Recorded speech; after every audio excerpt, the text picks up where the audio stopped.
Merci, Luc. Alors, premièrement, merci à l'Institut de la statistique du Québec de nous donner l'opportunité de faire le point et faire un état des lieux sur la réalité de conciliation travail-famille.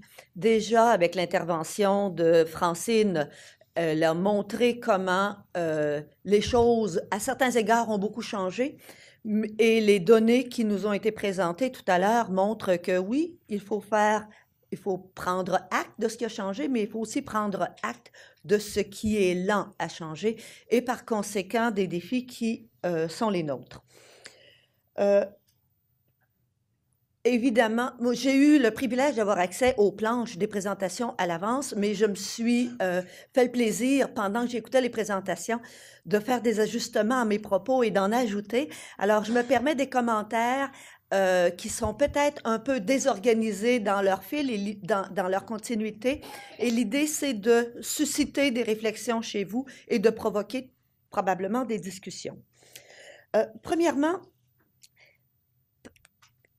d'où je pars. Et il faut dire que j'ai eu le privilège d'être l'une des personnes associées aux premières initiatives au Québec en conciliation travail-famille et j'étais donc membre d'une équipe FCAR en 1995 qui a réalisé les premières études de terrain en profondeur et cette fois dans 3 villes où on regardait les programmes formels et ce qu'ils donnaient et ce qu'ils pourraient donner, et les programmes informels, donc les ajustements mutuels en matière de conciliation travail-famille et les hésitations des employeurs à formaliser les raisons pour lesquelles ils en avaient de ces hésitations, et par contre, les bénéfices que les travailleurs et les travailleuses et les syndicats y voyaient, et on voyait déjà à l'époque les logiques d'action absolument différentes. Force est de constater que plus de 20 ans plus tard, il y a bien des choses qu'on observait en 1996 qui sont encore valides maintenant. Premièrement, à mon avis, il est important de parler des mots et du poids des mots. Et pour moi, ce n'est pas insignifiant, le débat entre articulation travail-famille et conciliation travail-famille. Je vous proposerais de réconcilier ces deux positions de la façon suivante. Conciliation est de l'ordre des aspirations que plusieurs d'entre nous avons et que certains acteurs sociaux ont, qu'on parle d'entreprise, qu'on parle de syndicats, qu'on parle de groupes de femmes. Mais la réalité n'est pas dans le domaine de la conciliation.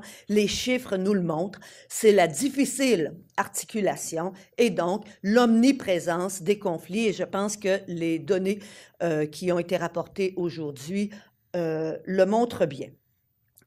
Deuxièmement, une autre chose est claire de mon point de vue dans les résultats qui sont présentés aujourd'hui, c'est à quel point le travail de soins, si essentiel dans une société, il y a le travail entre guillemets, économique, celui qui est compensé par un salaire ou une rémunération X, mais il y a tout le reste qui est absolument requis, continue d'être assigné dans notre société, principalement aux femmes. Il est assigné aux femmes et les femmes s'assignent aussi le travail de soins. Quand on regarde notamment les observations qui ont été faites par des collègues tout à l'heure, à l'effet qu'elles ont des attentes élevées en matière de performance à cet égard. Il me semble que là, non seulement c'est les femmes qui se mettent ce poids, mais c'est l'organisation sociale qui est à remettre en cause parce que oui, il y a des exigences de plus en plus élevées sur ce qu'il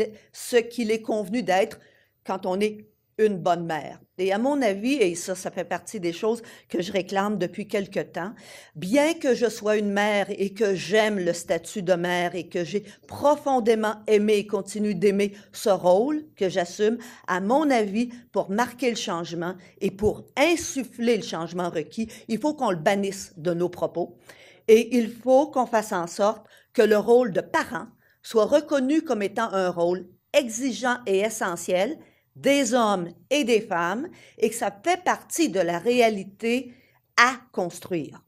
Donc, arrêtez de parler de père et de mère, là, parce que de toute évidence, être un père puis une mère, ça n'impose pas les mêmes exigences autour du travail de soins et par conséquent, l'empiètement du travail dans la vie personnelle et le poids que les individus et que les ménages assument.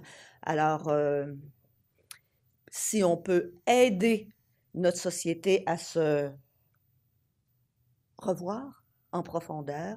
Il me semble que c'est peut-être un levier à utiliser parce que nos inconscients, notre inconscient collectif, nos pratiques font en sorte que être une mère, ça pèse plus lourd dans la vie de quelqu'un, à tous les âges de la vie, que d'être un père, et ça n'a pas de bon sens. C'est une responsabilité sociale que de produire des enfants, élever les enfants, prendre soin des enfants, puis les amener à être des adultes autonomes. Autre commentaire, j'ai passé ma vie, moi, à étudier des femmes dans des situations professionnelles privilégiées. Et à mon avis, c'est intéressant de regarder ce qui se passe chez elles, parce que même chez elles, quand elles ont les moyens d'acheter des services pour alléger la charge de soins, qu'est-ce qu'elles nous disent lorsqu'on fait des entretiens en profondeur avec elles? Et là, je parle de femmes VP d'entreprise, comparativement à des hommes VP des mêmes entreprises. Je parle de femmes professeurs d'université, de femmes professionnelles dans une diversité d'industries. Présentement, à l'Université Laval, nous sommes sur le terrain dans l'industrie des TI, trois grands sous-secteurs, jeux, logiciels et conseils. Et on est aussi dans un projet piloté par ma collègue Sophie Brière. On étudie des femmes dans des professions où elles étaient rarissimes il y a 15 ou 20 ans, où les nombres et proportions ont augmenté, et on explore quels sont les facteurs qui soutiennent leur entrée, leur maintien, leur progression ou leur sortie de la profession. Et les enjeux de conciliation travail-famille, ils sont universels chez ces femmes. Mais ce n'est pas juste les stratégies qu'elles mettent en place quand elles ont des enfants qui pèsent lourd sur leurs épaules. Une des choses qu'on observe, c'est l'intégration par ces femmes d'hypothèses concernant le poids plus lourd d'être mère et donc des ajustements qu'elles font dans leur représentation de ce qui est possible et donc des stratégies qu'elles mettent en place même avant d'avoir des enfants. Donc, ce n'est pas juste le poids de la maternité ne s'exerce pas juste dans un temps court pendant la petite enfance, il s'exerce bien avant et il continue de s'exercer plus tard, notamment avec le travail de soins aux parents vieillissants, aux personnes handicapées, aux personnes malades de la communauté. Ça continue de reposer davantage sur l'épaule des femmes. Même ces femmes qui font de magnifiques carrières, ce qu'elles nous disent le plus souvent, c'est « heureusement que j'ai le conjoint que j'ai ». Et ça veut toujours dire conjoint qui assume une partie des tâches. Cependant, toute la partie du travail invisible, planification, organisation, anticipation, vigie, même chez ces femmes, continue de reposer premièrement sur leurs épaules. Okay?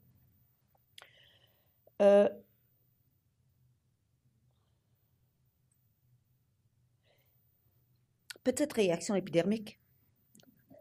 J'en peux plus d'entendre que la situation a beaucoup changé et que donc les enjeux de conciliation sont de nouveaux enjeux. Les données montrent que ça fait plus de 20 ans que les femmes, en termes de présence sur le marché du travail, ont quasiment des taux d'emploi comparables aux hommes. Donc, la réalité de la multidimensionnalité de la vie des femmes, elle a plus que 15 à 20 ans. Évidemment, ça varie selon les secteurs, les secteurs économiques, ça varie selon les niveaux, mais ça fait quand même plus de 15 à 20 ans. Okay? Donc, on est lent à s'ajuster.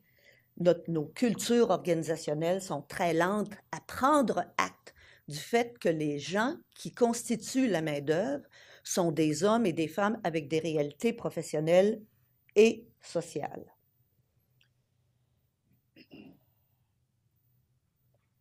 Les mères, elles se débrouillent. Elles se sont toujours débrouillées. Et ça aussi, il faut en prendre acte. Donc, dans nos logiques sociales, l'ajustement aux exigences complexes du travail et de la famille, en particulier chez les gens qui ont des exigences élevées, soit à cause de la nature des professions, le niveau où ils sont, ou encore du fait qu'ils occupent des emplois précaires et doivent ont une gestion non seulement du quotidien, mais de la vie plus complexe parce qu'ils ont peu de ressources. Ces ajustements se font avec un coût émotionnel, un coût social plus lourd chez les femmes que chez les hommes. Il faut en prendre acte.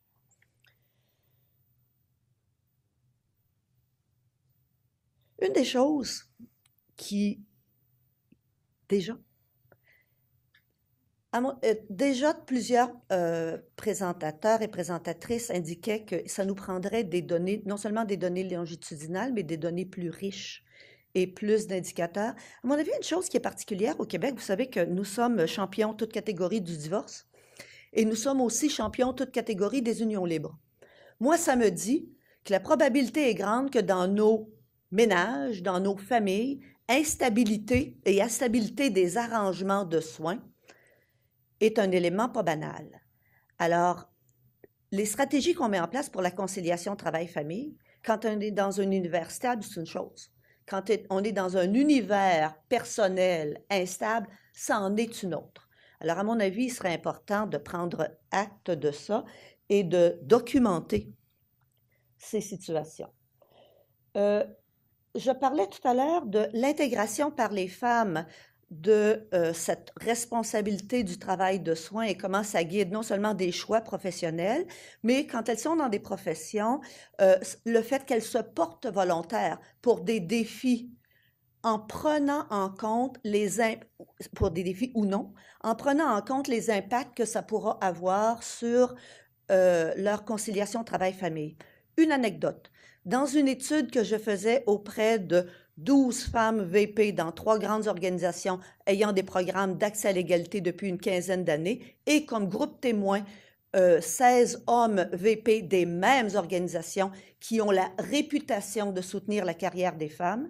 Le guide d'entrevue est très simple. On reconstruit la carrière de ces gens-là depuis leur entrée à l'université, donc le choix du domaine, et donc leurs anticipations de comment la carrière va se dérouler et les facteurs qui vont jouer positivement ou négativement. Et on prend toutes les décisions que ces personnes ont prises de rechercher un nouveau mandat, d'accepter un nouveau mandat ou de sortir du champ. Et une chose est frappante. Mes 12 femmes, dans les entretiens, il y a plus d'une soixantaine de segments de conversation qui portent sur les enjeux de conciliation travail-famille, de réorganisation de leur vie avec le mouvement X, le faire ou ne pas le faire. Surprise, surprise, parmi mes 16 hommes VP, le nombre de segments est minuscule. J'ai trop des doigts d'une main pour le nommer. OK? 16 hommes. Peut-être que c'est que les hommes ont une indisposition à en parler avec une chercheuse comme moi. Peut-être. Peut-être que les femmes se sentent en confiance pour en parler avec une chercheuse comme moi. Mais l'ampleur de l'écart n'est pas banale. Donc, l'autre chose qu'on a observée, c'est à quel point les enjeux de conciliation travail-famille sont vécus privément. Ces femmes n'en parlent pas dans le milieu de travail. Elles en ont parlé dans leur milieu intime, dans leur famille. On s'appuie sur les sœurs, les belles-sœurs, le beau-père, la belle-mère pour faire les arrangements. Mais au-delà de ça, ça demeure dans l'espace privé. Une observation sur l'une des planches, j'étais fascinée d'observer que l'intégration par les individus des exigences professionnelles fait en sorte que les gens rapportent que les exigences professionnelles ont des impacts sur leur vie personnelle, mais ils s'organisent pour que la vie personnelle ait le moins d'impact possible sur la vie professionnelle. À mon avis, c'est un signal important sur l'intériorisation que les gens ont fait, du fait que l'articulation, c'est du domaine de l'individu et du ménage, et ce n'est pas une responsabilité organisationnelle ou sociale. Et à mon avis, ça a besoin d'être revu de façon en profondeur, parce que force est de constater et les impacts sur la qualité de vie des individus, leur satisfaction dans leur rôle personnel sont documentés et sont documentés depuis longtemps. Donc, on sait que le travail a des impacts négatifs dans la vie des individus et l'organisation devrait en assumer une part de responsabilité. Autre rappel historique rapide, une autre petite irritation que j'ai. On note que dans les pratiques de conciliation travail-famille largement répandues, il y a l'aménagement du temps de travail et, de façon progressive, l'aménagement du lieu de travail, la souplesse à cet égard. Mais un des avantages d'être vieille, c'est de savoir que le déclencheur pour l'apparition de ces mesures dans le contexte organisationnel, c'est pas la conciliation travail-famille. C'est les demandes de production, c'est les demandes des clients, c'est l'ajustement au marché. Je reconnais que ça a des impacts sur la vie des travailleurs et des travailleuses parce que ça enlève un élément de rigidité qu'on a connu il y a 20 ou 30 ans et qu'on connaît encore dans certains milieux. Donc, ça aide. Mais ce n'est pas une mesure de conciliation travail-famille dans la logique des organisations. Et à mon avis, ça ne doit pas être un indicateur d'un progrès dans la culture des entreprises en matière d'acceptabilité des enjeux familiaux.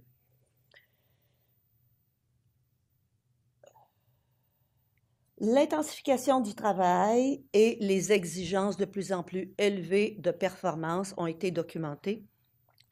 À mon avis, on assiste dans notre société à une augmentation parallèle des exigences du travail de soins. Je le mentionnais tantôt, mais ce que ça veut dire, à mon avis, c'est que le risque de conflit, d'interférence, douloureuse, pénalisante, avec plein d'effets pervers pour les ménages est croissant. Donc, la nécessité de mettre en place des éléments structurants pour accélérer l'évolution des cultures organisationnelles. Je salue le travail qui a été présenté tout à l'heure, le fait qu'il existe une étude faite auprès des employeurs pour savoir qu'est-ce qu'ils font. Mais force est de constater qu'il n'y a pas grand monde qui se sont sentis concernés puisque 11% des organisations ont répondu. Et mon biais suggère que les organisations qui avaient un minimum de sensibilité sont plus susceptibles de répondre que les autres. Alors, je pense que ça nous permet de prendre la mesure de l'ampleur du travail à faire pour aider nos organisations à reconnaître la responsabilité qu'elles ont en cette matière.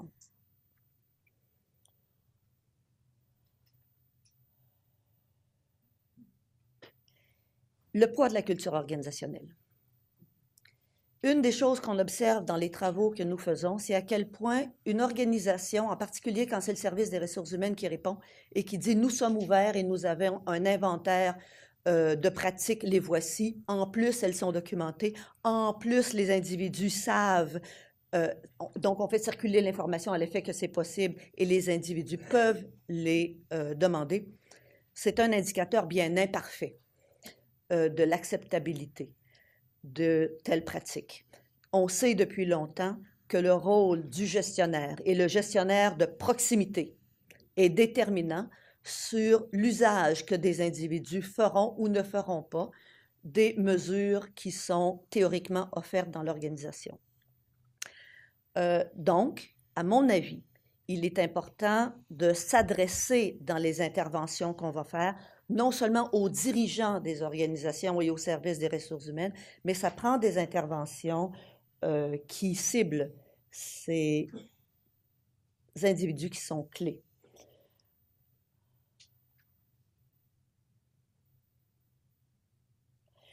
Un autre résultat que j'ai trouvé particulièrement intéressant, toujours dans la même étude, c'est l'indication du peu de risques, c'est-à-dire du faible poids de certains risques qui sont parfois vus par des entreprises comme étant des raisons de ne rien faire. Premier risque, la crainte de conflits entre les employés qui utilisent entre ceux qui utilisent des mesures et d'autres qui ne les utilisent pas parce qu'ils n'en ont pas besoin ou autrement. On a vu que dans l'enquête, il y a en pleine 6% des entreprises qui disent « oui, on a observé un tel effet indésirable », c'est vraiment pas beaucoup. Donc, les peurs qui peuvent limiter la mise en place de mesures chez beaucoup d'employeurs sont peut-être plus grandes que la réalité. L'autre élément qui est pas banal, dans l'enquête de M. Paco, on disait qu'il y avait, si on était optimiste, de 1/4 à 1/3 des gens qui vivaient un empiètement. À mon avis, c'est déjà beaucoup, 1/3 à 1/4 des gens qui vivent un empiètement dans la qualité de leur vie personnelle et professionnelle à cause du travail. Et 1 sur 2, c'est leur vision pessimiste. De mon point de vue, c'est tragique qu'un travailleur sur 2 témoigne d'un tel empiètement. Alors, voici quelques commentaires en vrac sur les présentations qui ont été faites tout à l'heure. Je pense que le chantier est énorme. Merci.